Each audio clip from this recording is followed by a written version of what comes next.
June 9th, 2013, about 4:30 p.m., Mitchell tells his wife, Deanan, and his parents he's going to go for a short hike to the Spruce Tree House ruins. This trail is less than a quarter mile long and connects to the Petroglyph Point Trail, a 2.5-mile loop with cliff exposures that takes off from the Spruce Tree Trail. So this sounds like a real easy hike. This is something we'd probably do in a park if we had an hour or two left before we had to get back to camp, or, something like that. Something that you wouldn't really, wouldn't be too hard to do quickly. Yeah, we wouldn't do a lot of planning. It'd be more like, hey, can we get this in? Or are we going to be exhausted? But yeah, I would say, because I'm more conservative when it comes to time estimates, I'd give myself an hour and a half to 2 hours to complete this. Yeah. And then maybe extra time if I knew I wanted to sit down and eat lunch there when I got there, or take pictures or wander around and explore. Yeah, and I believe he went by himself because his parents were not in the condition to go hiking, and I think his wife didn't want to at the time, so that's why he went by himself. I'm never a fan of hiking alone. I think if you can hike with at least one other person, or a group of people is better, but he went out in this short trail alone. So witnesses do claim to have seen him at some point along the trail and actually spoke to him. So we know he left about 4:30. We know at some point after that time he was seen on the trail. So we have, pretty good evidence to say that he actually started this hike, which is not always the case in some of these cases where sure, we think someone might be hiking that trail, but then we have no evidence that they actually made it to the trail. So we know he's in this park and he's started hiking this trail at 4:30. According to the park rangers, they said this hike should have only taken him about an hour. Like we said, the weather around the time of his disappearance was actually pretty hot for this park. It was in the 90 to 100 degree Fahrenheit range. So this does bring up an issue of dehydration, especially if he didn't have any water with him. That's definitely a red flag. Yeah, and especially at elevation, you tend to get dehydrated faster. So the terrain that he went missing in ranged between 6,000 and 8,000 feet, and there were steep canyons. So the canyons to me are a bigger red flag than the altitude in that one. Yeah, so I think in that kind of temperature, I've hiked in 90 to 100 degree weather. You lose a lot of water fast. You need to have a couple liters on you, to stay hydrated. So just keep that in mind as we go through the timeline. So it is June 9th still at about 6:30 p.m. After not returning for over 2 hours, an extensive SAR operation commenced and lasted for 2 weeks. So pretty remarkable that he had only really been missing for 2 hours and a search and rescue operation kind of kicked off right away. Usually, sometimes you see people, they'll be missing for several days before they're reported missing, or weeks. And the quicker you can get people out there looking, the better chance you have of finding the person alive. Yeah, 100%. Yeah, so I think it's really remarkable, and credit to the Park Service in this one for getting a search operation going quickly. So fast forward now to 7 p.m. and phone records indicate that Mitchell tried to access his voicemail, we don't know if he actually was able to access it or not, but this was the last time the cell phone tower was pinged by his phone. So this is really important, and we stress this in a lot of our episodes. Being able to ping the tower will give searchers kind of an idea of where he was, kind of a place to start their search. So we know at 7 p.m. at whatever location he was at, he was still alive. So that's an important fact. And it sounds like there were repeated attempts to call and text him before and after the cell tower was pinged, but they were met with no success. So, okay, so they didn't connect? Yeah, they didn't connect, or he didn't answer, but they tried to call him repeatedly. So, which is not uncommon when you're out in the park. I mean, you could be walking and just get a cell phone reception for like 10 seconds and then it disappears. Sure. Okay.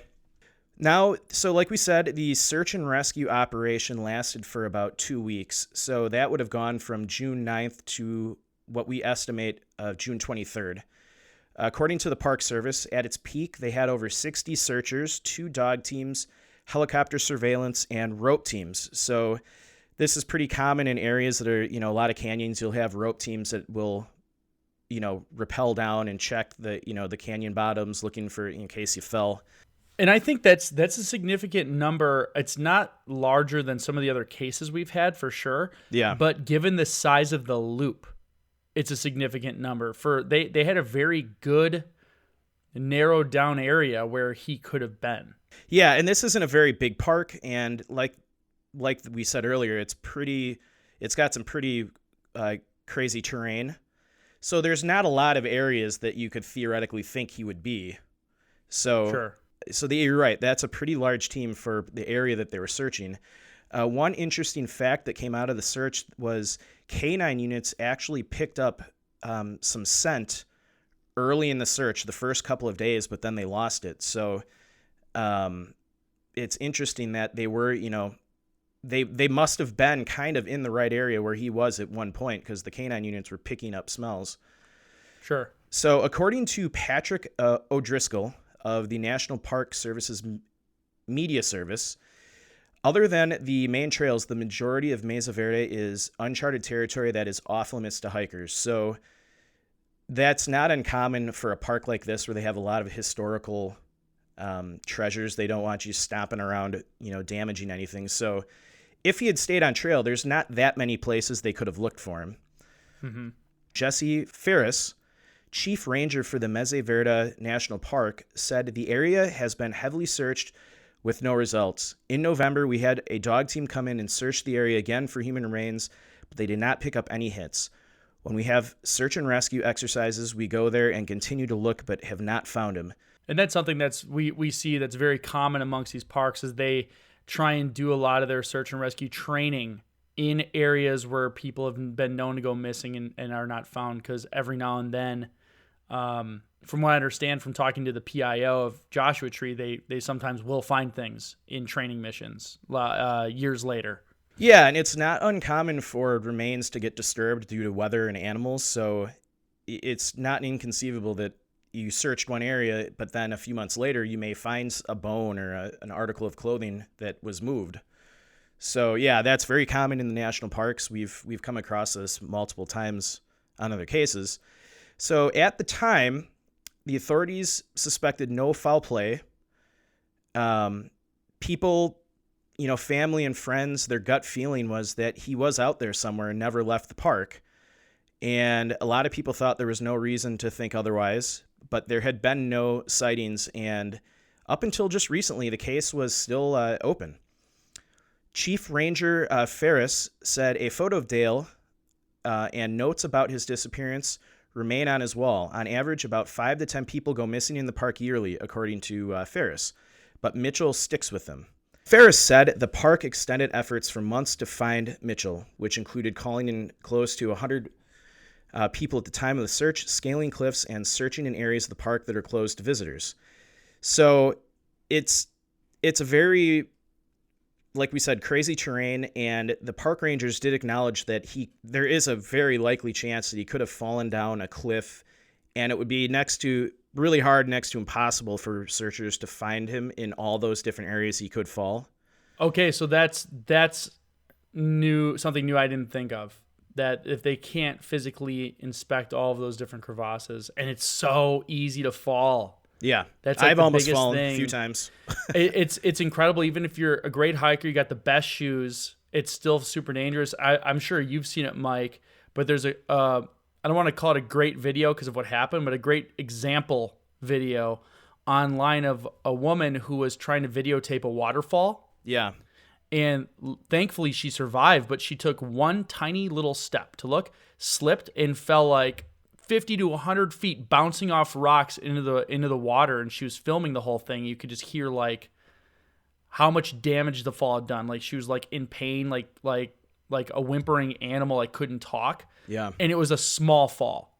So if you fall down these cliffs, it can happen in a second. Like most of the time, you're not going to come out of there. You're not even going to be alive. No, and that's why I've had a couple close encounters in Hawaii. I was hiking on the island of Kauai, and we were on this cliff ledge about 500 feet up from some jagged surf, and I stopped paying attention for just a split second, and my right leg or my right foot came down and kind of half on the trail, half off. And I fell. And luckily I had a hiking pole with me that kind of caught me. But that's how quickly you can fall. Yeah, and that's like one of the most dangerous hikes in the world, right? Yeah, it's on Kauai, and there's a 7 mile marker where the trail is about maybe 8 to 9 inches wide. Jeez. And and that's why we always stress when you're hiking that you really want to be aware of your surroundings, be very steady with your footing. I was very close to getting all the royalties of the show. Yeah, right. Yeah. That's so bad. All right, go on. So that is kind of the timeline for the events that led up to his disappearance.